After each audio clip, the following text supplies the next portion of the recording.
वीरमित्रपुर विधायक अचानक परिदर्शन। मंगलवार हाथीबारी सरकारी उच्च माध्यमिक विद्यालय को वीरमित्रपुर विधायक रोहित जोसेफ तिर्की अचानक परिदर्शन करथिले। परिदर्शन समय विद्यालय विभिन्न समस्या, स्कूल प्रधान शिक्षक, शिक्षयित्री और वरिष्ठ सदस्य मानक सहित पुंखानुपुंख आलोचना करथिले। विधायक समस्त छात्र छात्री अध्ययन करुथिबा क्लासरूम गुड़िक बुली देखिबा सह असंतोष प्रकाश करने सहित रागरे जर्जरित होई कहिथिले एही कार्य जे निम्नमानर करिछि ता उपरे निश्चय दृढ़ कार्यानुष्ठान ग्रहण करिबि। अनेक श्रेणीगृह गुड़िकरे सिलिंग होइथिबा सिलिंग गुड़िक भांगी पड़ी रहिथिला और कॉलेज पई नूतन भाबे होउथिबा गृह निर्माण 2 रु 3 वर्ष हैला काहेकि संपूर्ण हो नाही, काहेकि कॉलेज को हस्तांतर करू नाही, सेथिपई पाठ पढ़िबा पई नाही नथिबा असुविधार सम्मुखीन होउछंती छात्र छात्री। अन्य पक्षरे कस्तूरबा बालिका विद्यालय मध्य परिदर्शन करथिले, सेठी मध्य समदशा। अनेक वर्ष हैला एही विद्यालय को अणदेखा करा जाउछि ना रंग टिके मरा जाइछि। एपटे सरकार तरफ कोटी कोटी टंकारे छात्री मानक पई एक स्वतंत्र हॉस्टेल निर्माण होउछि ताहा मध्य संपूर्ण होई पारु नाही। एही सब घटना देखि विरक्ति प्रकाश करथिले विधायक। मु यथाशीघ्र सुंदरगढ़ जिलापाल और सुंदरगढ़ जिला शिक्षा अधिकारी को अवगत कराइबा सह एही स्कूल आगामी दिन में आहुरी किपरि सुंदर हेबो, किपरि भाबे छात्र छात्री माने भल भाबे पाठ पढ़ी पारिबे, भविष्यत किपरि उज्जवल हेबो छात्र छात्री सेथि प्रति दृष्टि देबी बोली शिक्षक, शिक्षयित्री और वरिष्ठ सदस्यों को प्रतिश्रुति देइथिले। विधायकंकर परिदर्शन समय वरिष्ठ बिजु जनता दलर परवेज खान, अंबर शेखर देव, दीपक प्रसाद, शंकर तिर्की और स्कूल समस्त शिक्षक शिक्षयित्री उपस्थित रहिथिले।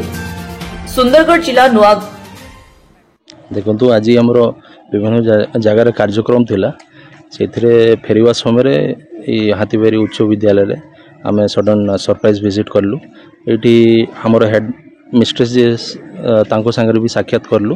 आउ से बहुत गुड़ा जिनसटा जहाँ तांकर जहाँ ग्रीभेन्सटा अच्छी सेटा जनइले, जहाँ तो मु फिजिकली आज प्रेजेंट थिली से माने प्रिपेयर नथिले, किंतु जहाँ भी सत्य सत्य जहाँ भी तांको कहवा कथा से कहले देखाइले सब जगह बुलिकरी आमे देखिलु।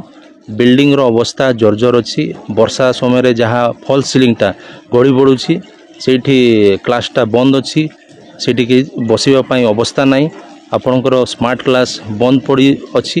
गोटे क्लासरूम रे एडजस्ट करी से माने पिला माने पाठ पढ़ुछंती एवं शिक्षयित्री माने तांकर चेष्टा रे पाठ पढ़ाउछंती एवं आपणकर से हॉस्टेल रो भी जहाँ अवस्था देखिली से बिल्डिंगटा पूर्ण हो जाए, सेटा भी रिपेयर हेबा कथा।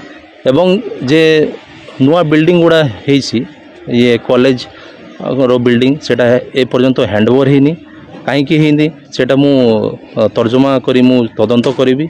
आमर जे अच्छी डीओ एवं जे कलेक्टर सांगे मु साक्षात करी ए बाबद मु जनइबी। एवं आमर जे नुआ बिल्डिंगटा तैयारी हेछि सेटा जर्जर अवस्था रे माने नुआ बिल्डिंग ए पर्यंत हैंडओवर हेनी, किंतु ए प्रकार जो प्रकार दुर्नीति हेछि सेटा जर्जर देखा जाउछि समस्त को। किंतु से जहाँ भी मु आज मु निजे सेटा ऑब्जर्व करली देखिली।